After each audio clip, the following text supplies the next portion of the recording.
Good morning बच्चों। आज मैं आपको हिंदी व्याकरण पाठ 1 के प्रश्न उत्तर करवाऊंगी। हिंदी व्याकरण में पाठ 1 भाषा, लिपि व व्याकरण मैं आपको पहले रीड करवा चुकी हूँ।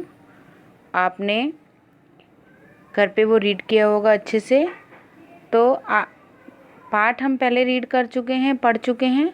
तो अब हम पाठ 1 के प्रश्न उत्तर पढ़ेंगे व समझेंगे। चलिए देखते हैं। पहला प्रश्न क्या है? भाषा की परिभाषा लिखो। यानी कि भाषा किसे कहते हैं, मैंने पाठ में आपको समझाया था। मैं आशा करती हूँ कि आपने सबने अच्छे से वीडियो को देखा होगा और प्रश्न उत्तरों को और पाठ को अच्छे से समझा होगा। भाषा वह साधन है जिसके द्वारा हम अपने मन के विचारों को दूसरों तक पहुंचाते हैं और दूसरों के विचारों को समझते हैं। भाषा की परिभाषा क्या है? जैसे अब मेरे मन में जो विचार चल रहे हैं कि मैंने आपको पढ़ाना है, तो मैं आपको पढ़ा रही हूँ और आप मेरी बात को समझ रहे हैं और सुन रहे हैं। तो यही भाषा है, एक दूसरे के विचारों को सुनना, समझना और एक दूसरे के विचारों को आदान प्रदान करना। तो भाषा वह साधन है जिसके द्वारा हम अपने मन के विचारों को दूसरों तक पहुंचाते हैं और दूसरों के विचारों को समझते हैं। पहला प्रश्न सबको समझ में आया होगा। प्रश्न 2, भाषा के कितने रूप होते हैं? नाम लिखें। कितने रूप होते हैं भाषा के? भाषा के 2 रूप होते हैं। पहला मौखिक भाषा, दूसरा लिखित भाषा। अब हम मौखिक भाषा के बारे में थोड़ा सा समझेंगे।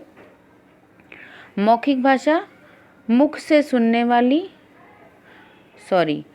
मौखिक भाषा मुख से बोलने वाली व कानों से सुनने वाली। मुख से बोलते हैं और कानों से सुनते हैं।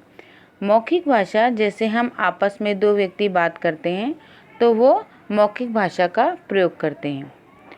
दूसरा है लिखित भाषा। किसी भी लिखी हुई चीज़ को पढ़ना व लिखना, उसे लिखित भाषा कहते हैं। लिखकर अपनी बात को बताना व लिखी हुई बात को समझना ही लिखित भाषा है। बच्चों, एक सांकेतिक भाषा भी होती है। ये आपकी आगे आने वाली क्लासेस में आएगी। सांकेतिक भाषा कौन सी होती है? अभी आपको भाषा के 2 रूप ही हैं। सांकेतिक भाषा कौन सी होती है? संकेत में बताना, यानी इशारों में समझाना। जैसे आपने देखा होगा एक ट्रैफिक मैन, पुलिस वाला, यानी कि जो सड़क पर खड़े होते हैं, जो हमें दिशा निर्देश देते हैं कि कब हमें दाएं चलना है, कब हमें बाएं चलना है, और वो हमें हाथ के इशारे से समझाते हैं। वो है सांकेतिक भाषा। सांकेतिक भाषा का ज्ञान आपको आगे आने वाली कक्षा में प्राप्त होगा। आपको समझ में आया भाषा की परिभाषा और भाषा के कितने रूप होते हैं? अब हम पढ़ेंगे तीसरा प्रश्न, व्याकरण की परिभाषा लिखें।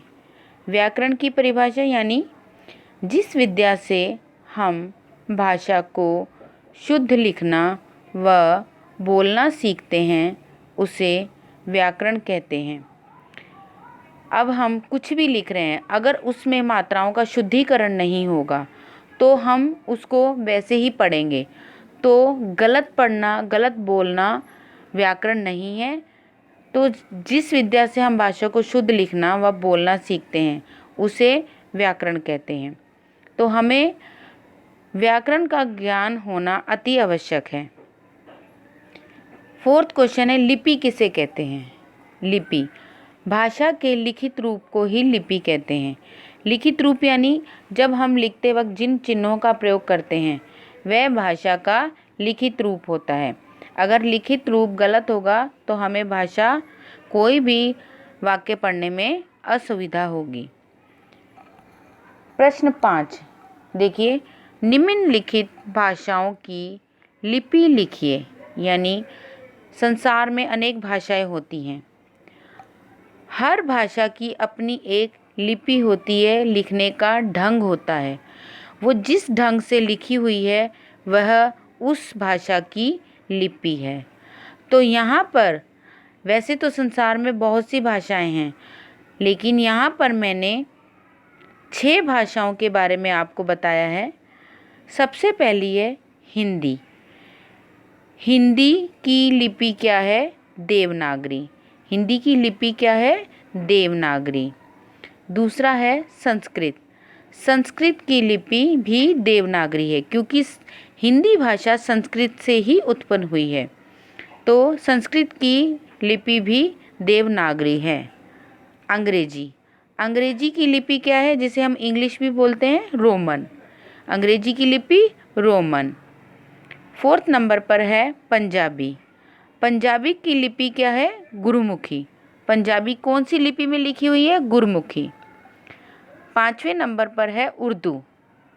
उर्दू फारसी भाषा में, फारसी लिपि में लिखी हुई है।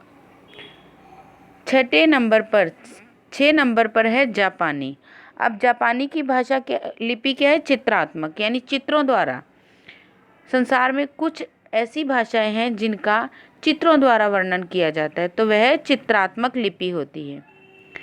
तो आज हमने पाठ 1 हिंदी व्याकरण, भाषा, लिपि, व्याकरण के 5 प्रश्नों का अध्ययन किया। इन्हीं 5 प्रश्नों को आपको आपकी फेयर कॉपी पर करना है, बिल्कुल साफ़ सुथरी हैंडराइटिंग में, ताकि आपको पढ़ने में और लर्न करने में, याद करने में कोई भी कठिनाई नहीं आए।